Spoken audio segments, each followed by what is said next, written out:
So it's been a little bit over 1 year of ownership with the RTR spare tire carrier and jerry can mount for the Ford Bronco, and I'm going to tell you my thoughts on this whole system right after this.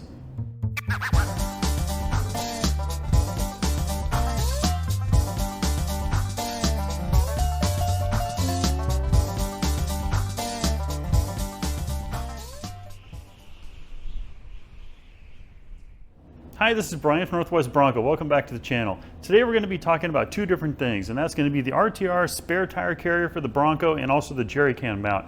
I'm going to be telling you the pros and cons of each, and then I'm going to give you my final thoughts at the end on whether or not I would buy it again. Now, I do have two videos already made about the RTR products for the back of the Bronco here, and I'm going to put links to those two videos in the description of this video, and make sure you watch them because they have some important tips. So we're going to start out this whole thing by talking about the RTR spare tire carrier. And first thing I'm going to do is tell you about the pros. Okay, one of the pros of this system is that it is very well built. Everything's powder coated and everything's built really well. So when it comes to the parts and pieces that come in this kit and the install, everything works well, everything works fine. It comes with everything you need. Everything just worked. So that's a pro.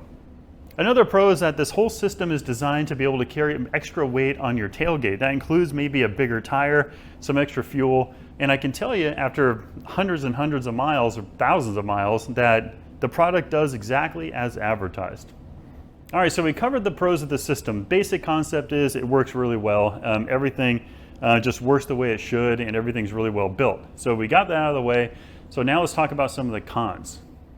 The first con I should mention is that this entire system is heavy. It is not a lightweight product. In fact, when you go to install the system, I would highly recommend doing it with two people because it's not lightweight, and it does increase the weight of the back of your vehicle.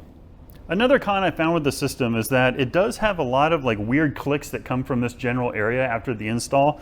I didn't have any tailgate noise at all before I put the system on, but now in the joints here and a lot of these parts in this jerry can holder, it just makes a lot of weird clicking sounds, and the way I got rid of those clicking sounds was to basically just lube up every joint there was here with a little bit of I think it wasn't WD-40, it was something else, but I'll do a separate video on that.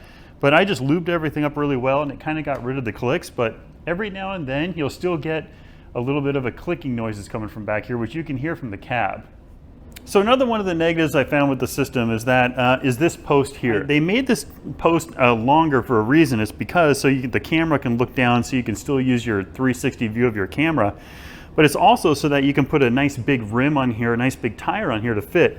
But I wish, because I'm keeping a 35-inch tire on here, actually with a narrower rim than I had on before with the factory Sasquatch package, I don't need the post to be this long. I wish that they came with an optional post that would come out to about here, so that way when I put my Trasharoo bag on here, which I actually have the iCamper trash caddy, but when you put a trash caddy on here or a Trasharoo, this pokes into the back of the Trasharoo, which is kind of a problem. I wish they would give you an option to have a shorter post. So another one of the cons I found with the system is that it really does take two people to install, because you basically have to switch out your hinges on your tailgate. And I had to I did it myself, but I had to have a floor jack, and I jack up the tailgate to try to get everything aligned. But you can still see that there is just a little bit of misalignment here. No matter how hard I tried, I couldn't get everything to fully align. So now I have just the slightest little 1/16 or an eighth of an inch gap here of misalignment, and I can't seem to get it fixed. But that's not the system's fault. That's more my fault for trying to do this with one person. So highly recommend two people when installing the system. So let me tell you another one of the cons about the system, and I have to go back in history a little bit on why I ended up with this whole system to begin with, and that is I really wanted just the jerry can. I didn't want the whole system. But when I mounted, they do have an option to mount this jerry can directly to your hinges on your factory hinges. But when I did that, this whole thing would point out like this a lot, and I didn't like that. So I got the rest of the system hoping that that would straighten the jerry can out so that it's more 90 degrees with the vehicle. But you can see here that it still points off just a little bit to the side.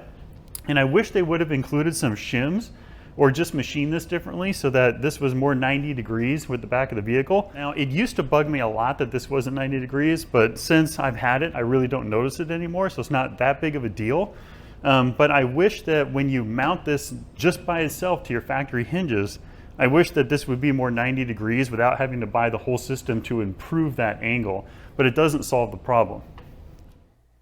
So one of the other cons I found with the system, and I actually have a video about this, I'll put that link below in the description to this video, is that these lugs here are not spot welded on. So if you were to over tighten your lug nuts here and bring the tire in really tight, you can actually break these lugs loose so you have a spinning lug. And when that happens, you can't get your spare tire off.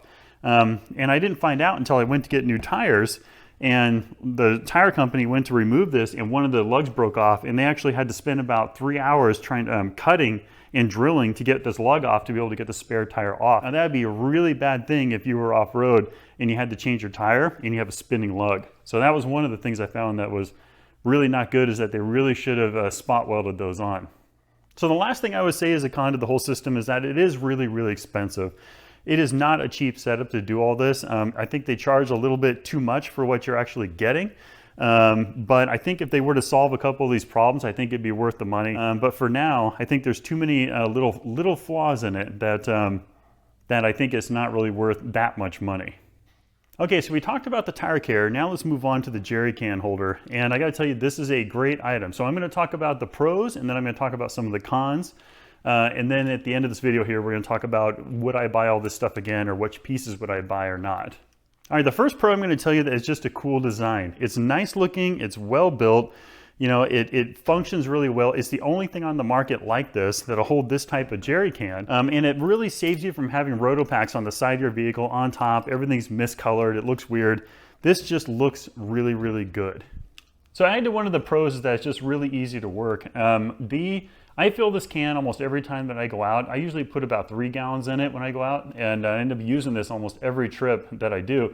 And if you ever want to see me using this, feel free to scroll down in my video pile, and you can find plenty of adventure trips where I'm using this fuel can. But I'm just going to demonstrate really quick how this works and how cool it actually is. I do like the fact that it's locking. That's really a bonus. Then you pull this back, and then you just, it lifts up, it opens, your can comes out. This actually opens all the way down.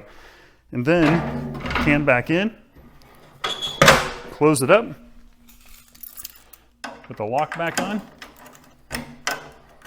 and you're back on the road. So it just works really, really well, and it's pretty cool. So there's only one con that I have about this whole system here, and that is I don't like the fact that it's not 90 degrees, as I mentioned before. It's just those little tiny details that drive me nuts. So I wish it came with a shim system to be able to make this 90 degrees, or just have this mount be angled a little bit more so it's straight like this. Now I'm sure there's a reason they do this, I just don't know what it is. It could be so that the hinge can clear a tire, so that when this goes up and down, the swing arm doesn't hit the tire, but I'm sure they can find a way to make this work. So one thing I should mention is that if you do put that jerry can on the back of your tailgate will not open more than 90 degrees. And RTR does sell the swing gate limiter right here. So you can adjust it with a screw right here to how far you want your tailgate to open and close. And this whole system here works really well. It does collect dust in the tracks. You have to keep that clean and a little bit of lube in there just to kind of keep things smooth. Otherwise it can get a little bit noisy. But all in all, this whole system here works pretty well. And I'm going to show you the tolerance between the rear tail light and your jerry can coming up here. Okay, so here's the tolerance between your taillight and the jerry can itself, and you can see you can get your finger just barely in there, but that's your tolerance right there. So if you don't put that limiter on there, I guarantee you're gonna hit your taillight, and if you hit it, you're gonna crack your taillight. But I've used this thing a ton, and I've never had the limiter fail where I end up hitting my taillight. But you can see you can just almost get your finger in there. That's how much tolerance there actually is. So I talked a little bit earlier about how you can hear some creaking sounds coming from back here. Now I solved the whole problem by just adding some lube, and I totally get it. You're not supposed to be lubing things back here that are gonna get dirty, but sometimes you do what you just gotta do. And it did solve the problem. Every now and then I still get a creak, and mainly I got rid of the sounds when I was driving down the road, but you still get a little bit when you're swinging the gate open, but it's the same sound that I got when I was driving. But I'm gonna go ahead and put the mic down low so you can kind of hear what I'm talking about.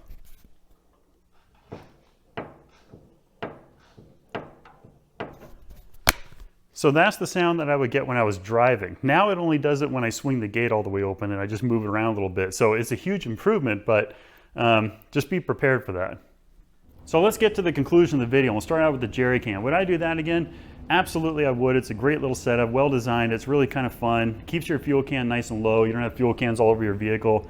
It really is a cool deal. But I don't like the fact that even when it's mounted on the carrier, it still is angled out a little bit. That kind of drives me nuts. But but I would definitely do it again. Now, what I would not do is buy just the jerry can and mount that directly to my factory hinges, because that angle is just going to be too far out, and frankly, it's going to look stupid.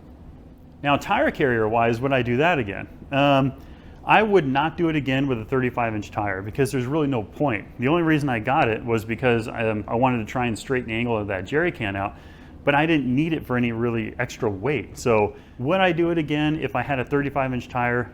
No, because you can mount that fuel can and the factory hinges will support it just fine. So I really didn't need to do the whole system. So the big question is, do I regret the whole system or not?